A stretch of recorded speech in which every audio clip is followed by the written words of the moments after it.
திருவிடைக்கழி முருகப்பெருமானை தைப்பூசத்தன்று நாம் வழிபடுகின்ற பொழுது ஏராளமான நன்மைகள் நமக்கு ஏற்படும்.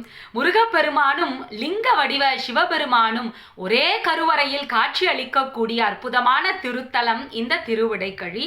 சோழ நாட்டு திருச்செந்தூர் என்ற இந்த கோயில் அழைக்கப்படுது. அருணகிரிநாதர் தன்னுடைய திருப்புகழ் பாடல்களாலும் சேந்தனார் திருவிசைப்பா பாடல்களாலும் துதித்து போற்றிய திருத்தலம் இந்த திருவிடைக்கழி. முருகப்பெருமான் இங்கு ஒரு கையில் வில்லுடனும் மற்றொரு கையில் வேலுடனும் காட்சி தருகிறார். முருகப்பெருமானினுடைய வாகனமாக இங்கு யானை அமைந்திருக்கிறது. தில்லை நடராஜ பெருமானுக்காக திருவாதிரை தினத்தன்று களி செய்து நிவேதனம் செய்தவரும் திருப்பல்லாண்டு பாடி திருத்தேரினை தில்லையில் ஓடச் செய்தவருமான சேந்தனார் இந்த திருத்தலத்தில் இருக்கக்கூடிய குரா மரத்தடியில் முக்தி பெற்ற வரலாறு உண்டு. அதுவும் அவர் முக்தி பெற்ற தினம் தைப்பூசத்தன்று.